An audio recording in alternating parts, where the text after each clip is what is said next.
सभी साथियों नमस्कार।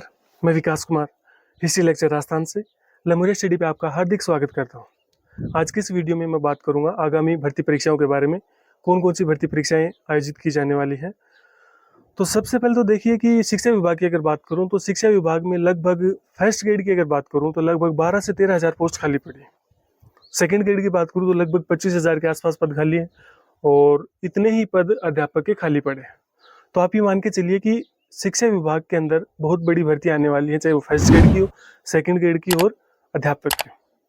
बात करूं कि जो संभावित पद होंगे वो कितने हो सकते हैं, तो देखिए फर्स्ट ग्रेड की अगर बात करूं तो लगभग 6,000 5,000 से लेकर 6,000 के बीच में पद आने वाले हैं, क्योंकि 12,000 पद खाली पड़े हैं लगभग 12 से 13 के बीच में। तो शिक्षा विभाग की जो प्रोसेस होती है वो ये होती है कि वो लगभग आधे पदों पर तो क्या करता है, प्रमोशन से पदों को भरता है और आधे पदों पर सीधी भर्ती के द्वारा पदों को भरा जाता है। तो लगभग 6,000 के आसपास आपको फर्स्ट ग्रेड की वैकेंसी देखने को मिलेगी और 12 से 13,000 के बीच में आपको सेकंड ग्रेड की वैकेंसी देखने को मिलेगी और लगभग 25,000 आपको अध्यापक के पदों पर भर्ती देखने को मिलेगी। तो जैसे ही आचार संहिता हटेगी उसके बाद में हो सकता है जून के अंत में या जुलाई अगस्त तक भी आपको भर्ती का नोटिफिकेशन आपको मिल सकता है।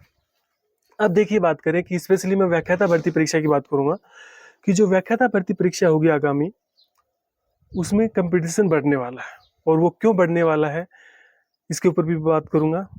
तो देखिए पिछले आरपीएससी फर्स्ट ग्रेड की मैं बात करूं तो वो लगभग अक्टूबर 22 के अंदर आयोजित की गई थी। जो कैंडिडेट होता है, जो तैयारी कर रहा होता है, उसको अंदाजा हो जाता है कि अपन की नैया पार होने वाली है कि नहीं होने वाली है, अपन कितने पानी में है या अपन कितने पास में जा रहे हैं। तो जैसे ही एग्जाम होती है तो कैंडिडेट को पता चल जाता है कि अपना पेपर कैसे हुआ है और अपना सिलेक्शन हो। देखिए 5-10 नंबरों की बात अलग है, लेकिन जो कैंडिडेट एग्जाम देता है तो उसको अंदाजा हो जाता है कि मैंने कितने मार्क्स आने वाले हैं और मेरी तैयारी कैसी है या मेरा पेपर कैसा हुआ है। तो कई कैंडिडेट ऐसे थे जो अक्टूबर 22 में एग्जाम देने के बाद में उनको ये लगा कि अपना सिलेक्शन नहीं होने वाला, तो वो वहीं से अक्टूबर 22 से ही तैयारी शुरू कर दी उन्होंने। तो लगभग 1.5-2 साल अभी बीत गए उन बातों को। तो 2 साल की उनकी तैयारी हो चुकी है, यानी कि कम से कम आप ये मान के चलिए कि उन्होंने 3-4 बार सिलेबस को कवर कर दिया अपने को। दूसरा कारण ये है कि जो असिस्टेंट प्रोफेसर की हाल ही में जो भर्ती हुई है उसके लिए भी अभ्यर्थी तैयारी कर रहे थे। तो जिनका असिस्टेंट प्रोफेसर में हो जाएगा तो उनकी तो कोई बात नहीं, लेकिन जिनका नहीं होगा वो अभ्यर्थी भी आप ये मान के चलिए कि वो आपसे 3 गुना स्पीड में आगे है, यानी कि उनका लगभग 5 से 6 बार उनका रिवीजन हो चुका है आगामी व्याख्याता भर्ती परीक्षा से पहले, उस कैंडिडेट से पहले जिसने अभी तक बुक नहीं उठाई है।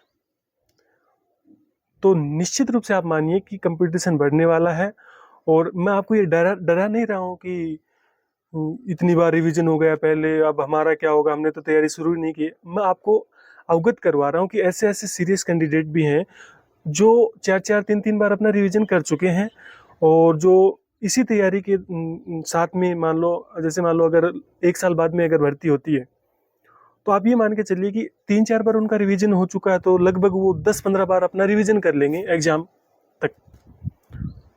तो वो आपसे बहुत प्रो लेवल के हो गए हैं। तो आपको ये डरना नहीं है कि भाई कोई नया अभ्यर्थी देख रहा है जो नई तैयारी शुरू कर रहा है, जो एमए फाइनल के अंदर है, वो शुरू करना चाहता है, तो डरने की आवश्यकता नहीं है। आपके पास लगभग 1 वर्ष का समय है और 1 वर्ष में अगर आप चाहो तो कोई भी परीक्षा आप आराम से ना फाइट कर सकते हो। लेकिन अवगत करवाना मेरा काम है। मैं ये बता रहा हूँ कि ऐसे ऐसे कैंडिडेट देखे मैंने जो लगातार तैयारी कर रहे हैं, तो कंपटीशन बढ़ने वाला है। तो अगर आपने तैयारी शुरू नहीं की है तो आपको अभी से जुट जाना चाहिए, चाहे वो फर्स्ट ग्रेड हो, चाहे वो सेकंड ग्रेड हो, चाहे वो अध्यापक हो। और देखिए अभ्यर्थी कंफ्यूज रहते हैं कि मैं कौन सी तैयारी करूं, फर्स्ट ग्रेड की करूं, सेकंड ग्रेड की करूं, अध्यापक की करूं। तो मेरा तो मानना है कि एक ही पेपर तो लगभग सभी का सेम होने वाला है। राजस्थान का जो जीके है, जो राजस्थान का जो अपना एक पेपर होता है, वो तो सभी का सेम पैटर्न है और लगभग वो सेम ही क्वेश्चन आने वाले हैं। तो आप इस उलझन में पढ़ने की बजाय आप अपनी पढ़ाई के ऊपर फोकस कीजिए और आप ये मान के चलिए, देखो ये डिसीजन तो आपको खुद को ही लेना है कि आपको कौन से पेपर की तैयारी करनी है। आप फर्स्ट ग्रेड के लिए जा रहे हो, सेकंड ग्रेड के लिए जा रहे हो, कि अध्यापक के लिए जा रहे हो। लेकिन मेरा ये मानना है कि सबसे पहले ना फर्स्ट ग्रेड की वैकेंसी आने वाली है। फर्स्ट ग्रेड की वैकेंसी सबसे पहले आने वाली है। तो आपको अगर एलिजिबल हो, आप अगर चाहे आप फाइनल के अंदर भी हो या फाइनल करोगे, या जैसे अभी आपने प्रीवियस किया है और आप एमए या एमएससी फाइनल के लिए आप अप्लाई करने वाले हो, तो भी आपको फर्स्ट ग्रेड के लिए ही जाना चाहिए, क्योंकि लगभग भर्ती प्रक्रिया पूरी होने में लगभग 1 वर्ष का समय लग जाता है। तो इस दौरान आपकी एमए की डिग्री भी आ जाएगी, आपकी एमए भी हो जाएगी या एमएससी भी हो जाएगी। तो आपको इसके लिए जाना चाहिए। और इस कन्फ्यूजन में न रहें कि मतलब 2 महीने बाद में नोटिफिकेशन आएगा या 3 महीने बाद में आएगा या 5 महीने बाद में आएगा। नोटिफिकेशन कब भी आए, आपको इससे ज़्यादा फर्क नहीं पड़ना चाहिए। क्यों? क्योंकि ऐसा नहीं है कि अगर आप नोटिफिकेशन अभी आ जाएगा तो मान लो अगर 6 महीने में एग्जाम हो जाए तो फिर आप क्या करोगे? कितनी का आपकी तैयारी है? 6 महीने में आप देखिए, जो प्रो लेवल के जो स्टूडेंट होते हैं वो ही तैयारी कर सकते हैं। बाकी कम से कम आपको 1 वर्ष का समय चाहिए होता है। और आप तो ये मानिए ना कि लोग 4-4, 5-5 सालों से तैयारी कर रहे हैं, और वो जाके लास्ट में 2 नंबर से 4 नंबर से पॉइंटों के अंदर रह जाते हैं।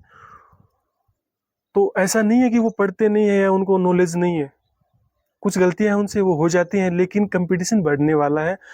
तो आप अगर सीरियस कैंडिडेट हो तो मेरा ये मानना है कि आपने तैयारी शुरू कर दी है, आपने बहुत पहले से ही कर दी है। और अगर आपने नहीं की है तो अगर आप अभी से भी शुरू करते हो, कंटिन्यू आप टच में रहते हो, आप लगभग 7-8 घंटा पढ़ते हो, और जब एग्ज़ाम नज़दीक आ जाती है, 4-5 महीने जब एग्ज़ाम के होते हैं, उस समय अगर आप 10-12 घंटे रेगुलर निकालते हो तो आपका सिलेक्शन श्योर है।